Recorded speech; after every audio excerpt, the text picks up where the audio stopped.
नमस्कार दोस्तों, जन आवाज के आज के इंटरव्यू में आपका बहुत बहुत स्वागत है। आज हमारे साथ हैं अखिल भारतीय कांग्रेस कमेटी के एससी प्रकोष्ठ के राष्ट्रीय कोऑर्डिनेटर श्री मदन लाल जी। आपका बहुत बहुत स्वागत है सर। नमस्कार सर। नमस्कार जी, मेरा मदन लाल जी आपसे पहला प्रश्न ये रहेगा कि आप छात्र राजनीति में भी देहरादून के बहुत एक्टिव रहे और आप बीबीएस कॉलेज के छात्र संघ के अध्यक्ष भी रहे कॉलेज के। तो आपके जीवन में ऐसी क्या परिवर्तन आए कि छात्र समय में आपने ये तय किया कि मैं अपना जीवन जो है वो राजनीति की ओर जीऊंगा? तो ऐसा क्या हुआ? देखिए, कुछ चीजें कुछ जेनेटिक रूप में कह सकते हैं। मेरे फादर सामाजिक रहा करते थे। अपने फादर को हमने देखा है कि वो जो सामाजिक गतिविधियां थी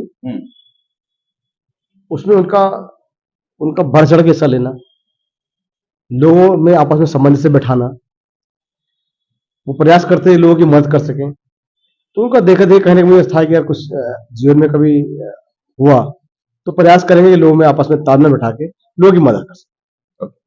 तो मुझे वहां से एक प्रेरणा मिली थी कि मैं भी अपने फादर के पक्ष में चलकर कहीं भविष्य में अवसर मिलता है तो समाज की सेवा करूं।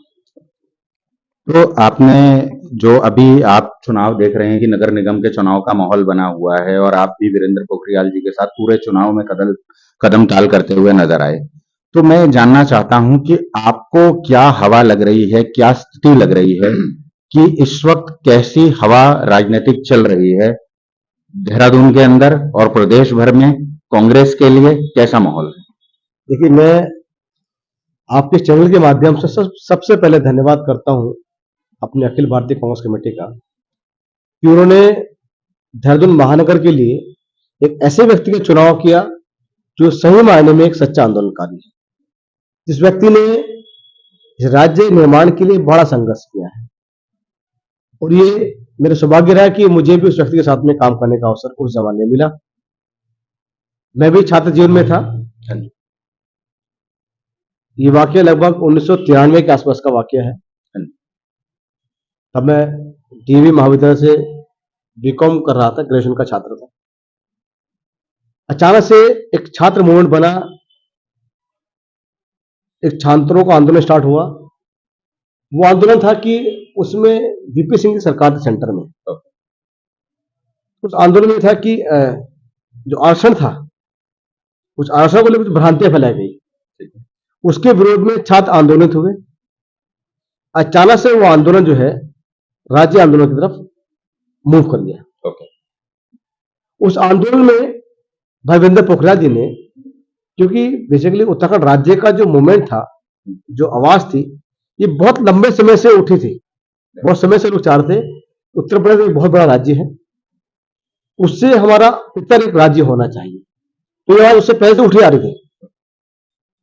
कुछ अंतोगत ऐसी परिस्थिति बनी कि वो तमाम आंदोलन उस दिशा की तरफ मुड़ गया और उस आंदोलन की अग्रणी का भूमिका जो निभाई भाई वीरेंद्र पोखरियाल जी ने, मैं उस वक्त उनके साथ हुआ करता था। उस आंदोलन में उस व्यक्ति ने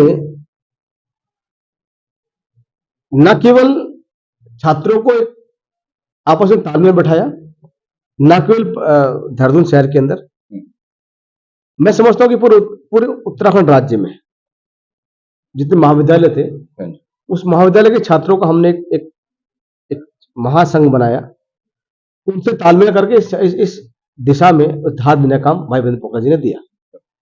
और उस आंदोलन में जो मैं उसका गवाह रहा हूं, सभी धर्मों के लोग, सभी जातियों के लोग, उसके अलावा हमारे अधिवक्तागण, हमारे टीचर, हमारे पत्रकार बंधु, बुजुर्ग हो, माता हो, बहनें, तमाम लोगों ने बड़ा बढ़ चढ़ के हिस्सा लिया। क्योंकि बेसिकली उत्तराखंड राज्य एक भावना के साथ जुड़ा था कि हमारा राज्य हो, हमारी अपनी सरकार हो, हम जिसमें हमारे हित सुधर सके, हमारी पहुंच मुख्यमंत्री तक डायरेक्ट हो, सरकार में जो बैठने वाले लोग हमारे अपने लोग हो, ताकि अपने हम दुख सुख की बातें उन तक पहुंचा सके। उस भावना को लेकर अलग राज्य बना था। क्योंकि बेसिकली जो इसकी भौगोलिक संरचना है वो पूरी हिमालय बेल्ट से लगती है। आप जानते हैं हमारी जो भौगोलिक परिस्थिति है उत्तर प्रदेश से भिन्न है।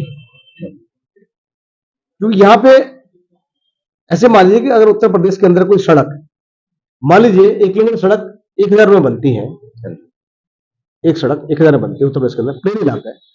तो वही सड़क हमारे राज्य में, क्योंकि भौगोलिक परिस्थिति ऐसी है, वो 1 लाख में बनेगी। तो बहुत सारी चीजें ऐसी थी जिससे हमें लगता है कि हमारा राज्य अलग बने, हमें सुविधा अलग मिले। तो उस मूवमेंट को लेकर भाई वीरेंद्र पोखरियाल जी ने आंदोलन किया, और उस आंदोलन के दौरान वो लगभग 4 महीने उत्तर प्रदेश के जिले में रहे। उस आंदोलन में अचानक से वो आंदोलन जो था उग्र रूप में ले गया। हमारे कई साथियों की शहादत हुई, कई वीरांगनाएं, कई हमारी माताएं बहनें शहादत हुई, कुछ साथी हमारे शहादत वीर गति को प्राप्त बलिदान उनका हो। लेकिन ये आंदोलन को रुकने नहीं दिया भाई वीरेंद्र पोखरियाल जी ने। वो इस आंदोलन के दौरान लगभग 8 से 9 महीने, मैं समझ 10 महीने के आसपास, वो घर से बाहर उनको रहना पड़ा, क्योंकि पुलिस तरह की यातनाएं, प्रताड़नाएं उनको दिया करती थी, डर धमकाया जाता था, क्योंकि वो छात्र थे, एक अध्यक्ष थे कॉलेज के, उत्तर प्रदेश की पुलिस बड़ी क्रूर रूप धारण करती थी, बड़ा भयावह रूप में उनको प्रताड़ित करती थी। लेकिन वो डटे रहे, घबराए नहीं।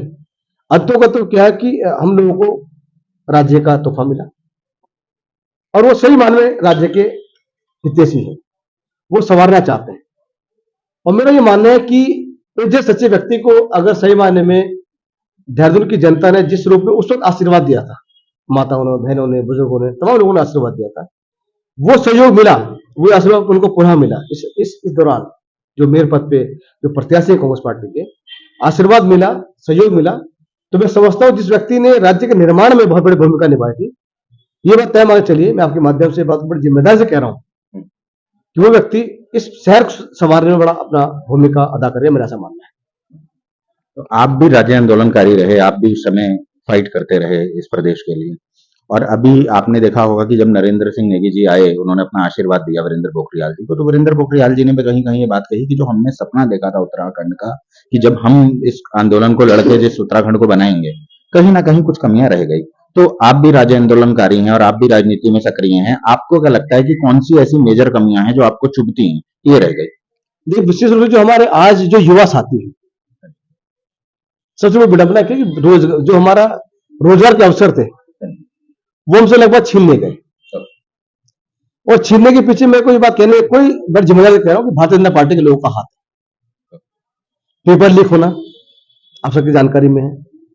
आज पेपर लीक के जो मामले हुए हैं, उसके जो मेन सरगना थे इन काम कराने में, वो भारतीय जनता पार्टी के पदाधिकारी, आप जानते हैं। एक मिडिल क्लास फैमिली के माता पिता, एक लोअर मिडिल क्लास फैमिली के माता पिता अपने बच्चे को पढ़ाने के लिए तरह तरह के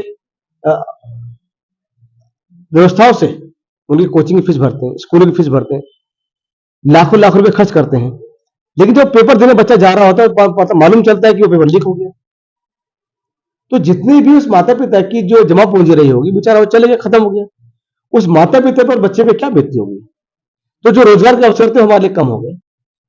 हमारी माता बहनें जो हम चाह रहे हैं राज्य में अलग से बनेगा, तो हमारी माता बहनें सुरक्षित होंगी, आज वो नहीं। उसमें अंकिता भंडारी का चर्चित एक हमारी बहनें बहुत बड़ा मुद्दा हुआ है। हमारे दलित की बेटियां, उनसे बलात्कार हुए हैं। हमारे जो और छोटी बहनें हैं या पहाड़ की बेटियां, उनके साथ अत्याचार हुए हैं। और अत्याचार करने में जितने भी अत्याचार अपराध इस प्रदेश के अंदर हो रहे हैं, महिलाओं पे खास कर, वो भारतीय जनता पार्टी लोगों के साथ में हुए, उनकी पदाधिकारी के द्वारा हुए हैं, उनके नाम सबके सामने आ रहे हैं। तो कहीं ना कहीं जो हमारा सपना था कि हमें रोजगार के अवसर पैदा होंगे, हमारी माता बहन सुरक्षित होंगी, हमें सुविधाएं मिलेंगी, वो नहीं मिल पा रही है। तो मुझे लगता है कहीं ना कहीं हमसे इन 25 सालों में वो हमारा सपना अधूरा है। और अभी महापौर का चुनाव देहरादून में बहुत जोरों पे है। आप लोग, आपकी जो टीम रही जिन्होंने वीरेंद्र पोखरियाल जी के साथ कदम ताल की पूरे चुनाव अभियान में, आप किन मुद्दों को लेके चुनाव में हैं? आप किन मुद्दों को लेकर जनता से वोट मांग रहे हैं देहरादून में? देखिए, हमारा साफ कहना है कि इस प्रदेश के अंदर पिछले 15 साल से नगर निगम के अंदर उनकी सरकार है, छोटी सरकार है नगर निगम में, और पूरे 10 साल से भाजपा सरकार प्रदेश के अंदर है। तो डबल इंजन और ट्रिपल इंजन सरकार ने रहते हुए जो लूट का अड्डा, जो भ्रष्टाचार का अड्डा नगर निगम के अंदर बनाया है, वो सबके सामने है। विशेष रूप से जो स्मार्ट सिटी के नाम पे लगभग 1500-1600 करोड़ रुपए का जो गमन किया है, वो आप सबकी जानकारी में है। स्मार्ट सिटी के नाम पे बिल्कुल स्मार्ट हुए हैं भारतीय जनता पार्टी के पदाधिकारी। हमारी शान हुआ करता था कि पलटन में जा देहरादून का एकमात्र बहुत इस आजादी से के समय का ये पलटन बाजार है। जो शान हुआ करता था आज उसकी हालत दुर्दशा में पहुंच गई। बदहाल में है पलटन बाजार की सड़कें, उसके नालियां, उसके ड्रेनेज की सुविधाएं सब बदहाल है। मैं भी इस शहर में पला बड़ा हूं, मैं भी शहर में पैदा हुआ हूं, सब कुछ हमने यही देखा है जीवन यापन। और मेरा ऐसा मानना है कि देहरादून में जब कभी बारिश हुआ करती थी, अगर वो घंटे भरी बारिश पड़ी, घंटों घंटे बारिश हुई, तो बहुत मुश्किल 15 से 20 मिनट के अंदर पानी निकल जाया करता था। लेकिन पिछले 4-5 साल में क्या हो रहा है, स्मार्ट सिटी के नाम पर जो निकासियों को जो रोका गया, जो सड़कों को बेतरीके से उसके टायरों को तोड़ा गया, उसको ऊपर नीचे ऊपर खाबड़ किया गया, बिना किसी व्यवस्थाओं के साथ जो निकासी का बदलाव किया गया। आज आलम यह है कि अगर आधा घंटा बारिश पड़ जाए शहर के अंदर, तो घंटाघर जो हमारे देहरादून की शान है, जो धड़कन है, वहां पे घुटनों से ऊपर पानी होता है। तो बदहाल है, सड़कें टूटी पड़ी हैं, सफाई की व्यवस्था खत्म है। जो नगर निगम के अंदर पहले सफाई कर्मचारियों से जब कांग्रेस का बोर्ड हुआ करता था, तो एक नाला गैंग करके हुआ करते थे, जिसको भर्ती करने का नगर पालिका के जो लोग हैं, महापौर हैं या उसके संबंधित लोग हैं, एक 6 महीने का 8 महीने का एक नाला गैंग करके भर्ती किया करते थे, जो बरसात से पहले इसकी सफाई व्यवस्था करते थे ताकि शहर में पानी ना हो। आज व्यवस्था बंद है।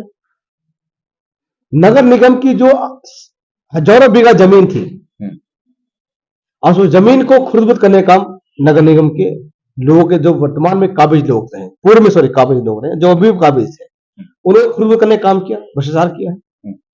उस जमीन को ऐसे लोगों को दे दिया गया जिसपे बड़ी-बड़ी अट्टालिका खड़ी हो गई, उसको दबाने का काम किया गया। ये भ्रष्टाचार नगर निगम में फैला है। उससे क्या हुआ कि जो व्यवस्थाएं थी नगर निगम की, कभी नगर निगम में औषधालय के निर्माण हुआ करते थे, कभी डिस्पेंसरी होती थी, सब खत्म हो गई।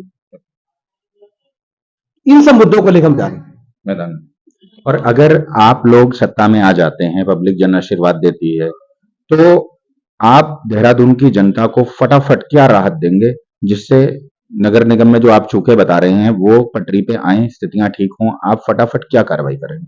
सबसे पहले तो मैं बताएं, जैसे आज की डेट में जो देहरादून शहर 3 से 4 लाख की आबादी का शहर था, आज वो तकरीबन 10 लाख की आबादी का शहर।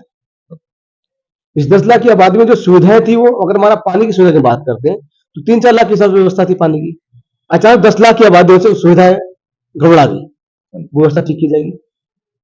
सड़कें जो उस आबादी के हिसाब से 3-4 लाख की आबादी के हिसाब से आबादी सड़कें थी, आज 10 लाख की आबादी के हिसाब से सड़कों का निर्माण नहीं हो पा रहा है। ट्रैफिक सड़कों में बढ़ गया, जाम बढ़ गया, उसके लिए पार्किंग व्यवस्था तत्काल, क्योंकि आज ट्रैफिक का बहुत बुरा आलम है। ट्रैफिक को सुधारने के लिए नगर निगम की चलनी जगहों पे पार्किंग व्यवस्था करना, हमारी माता बहनों के लिए जहां नगर निगम की जमीन पड़े हैं स्मार्ट शौचालय का निर्माण करना, हमारे जो बुजुर्ग हैं, जो बच्चे हैं, नगर निगम की जमीनों के ऊपर पार्क का निर्माण करना ताकि वो सैर कर सकें, उन्हें सुरक्षित आबोहवा का कुछ व्यवस्था बन सके तत्काल फर्स्ट प्रायोरिटी पे। क्योंकि हमारा ये शहर कभी हरित शहर हुआ करता, पेड़ों का पूरा जाल यहाँ पे था, लेकिन आज वो हजारों की संख्या पेड़ काट दिए गए। पहली प्रायोरिटी में कम से कम हमारे वीरेंद्र पोखरियाल लगातार ये कहना है कि 3 लाख पेड़ पर प्रत्येक साल वो लगाने का काम करेंगे, ताकि हम इस बढ़ती गर्मी की तपिश को हम कम कर सकें। और पेड़ लगाना ही मकसद नहीं है, वो पेड़ों को जीवित रखने का मकसद हमारा प्रायोरिटी बेसिस पे होगा। ये हमारी प्रायोरिटी बेसिस पे है। और मेरा अंतिम प्रश्न आपसे ये रहेगा कि इस वक्त बिल्कुल चुनाव की पोलिंग बहुत नजदीक है, तो आपका कांग्रेस के कार्यकर्ताओं को कि वो क्या करें, चुनाव के दौरान कितने सजग रहें, और आपकी देहरादून की जनता को आखिरी चोट, आखिरी वोट अपील क्या होगी कि वो क्यों वीरेंद्र पोखरियाल जी को वोट करें इस चुनाव में? मैं आपके चैनल के माध्यम से बताना चाहूंगा, सबसे पहले अपने जो हमारे कार्यकर्ता हैं उनसे मेरा निवेदन है, और सब जानते हैं कि जो भारतीय जनता पार्टी का तंत्र है, वो बड़ा तंत्र जो है उसमें इस्तेमाल करते हैं, वो शासन प्रशासन से अपना उसका इस्तेमाल करते हैं, और वो संविधान के ध्वज उड़ाने का काम करते हैं। उनके लिए संविधान का कोई महत्व नहीं है, आचार संहिता का कोई महत्व नहीं है, तो वो किसी भी हद तक जाकर कोई भी काम करने के लिए पीछे नहीं हटे। क्योंकि वर्तमान में जो हम देख रहे हैं, आज कांग्रेस इस नगर निगम के अंदर अपनी सरकार बनाने जा रही है। मुझे बताया बड़ा फक्र हो रहा है कि हम लोग अपनी सरकार बनाएंगे और मेयर हमारा बनेगा। तो उनकी बौखलाहट है, उस बौखलाहट में निश्चित रूप से ऐसा कुछ काम करेंगे कि इससे कांग्रेस के कार्यकर्ताओं को और जनता का मनोबल टूटे, उनका ध्यान डाइवर्ट हो। तो मेरा आग्रह है हमारे तमाम कार्यकर्ताओं से उस बात को सचेत रहें कि वो गलत तरीके से तंत्रों का इस्तेमाल करेंगे। वो पूरी तन्मयता से, पूरी पूरी ताकत के साथ, शिद्दत के साथ खड़े रहें और भ्रमित होती जनता को इस बात का आश्वस्त करें कि हम सरकार बनाएंगे, उनके बीच में रहेंगे, उनके लिए काम करेंगे। दूसरा, आपके माध्यम से मैं जनता जनार्दन से अपील करना चाहूंगा, अपने शहर की प्रमुख जनता से, कि वो आप सच्चे आंदोलनकारी को मदद करें। वो शहर को संवारने का काम करेगा और क्योंकि उस व्यक्ति की राज्य निर्माण में बड़ी अग्रणी भूमिका थी, तो संवारने में भी वो पीछे नहीं हटेगा। एक मैं अपील आपसे जो करना चाहूंगा कि अगर हम सही मायने में वीरेंद्र पोखरियाल जैसे सच्चे आंदोलनकारी को अगर हम मदद करते हैं, आशीर्वाद देते हैं, सहयोग देते हैं, तो मेरा ये मानना है कि सही मायने में जो उस आंदोलन के दौरान जिन लोगों ने शहादत दी है, हमारी माताओं ने, बहनों ने, हमारे दोस्तों ने, तो सच्ची श्रद्धांजलि ये होगी कि हम भाई वीरेंद्र पोखरियाल को इस बार मेरे चुनाव में उनको समर्थन करें, उनको वोट दें और कांग्रेस का वोट बनाएं। बहुत बहुत शुक्रिया श्री मदन लाल जी की आपने अपनी बात रखी और बहुत साफ गोई से अपनी बात रखी। आपका बहुत बहुत धन्यवाद। धन्यवाद। मैं आपका धन्यवाद करता हूं कि आपने मुझे सुना और अपने चैनल में बुलाकर मुझे अपनी बात रखने का अवसर दिया। आपका धन्यवाद। बहुत बहुत शुक्रिया। दर्शकों, आपका भी बहुत बहुत धन्यवाद। आप अपना इसी प्रकार हमें प्रेम और आशीर्वाद देते रहें। आपका शुक्रिया। नमस्कार, प्रणाम।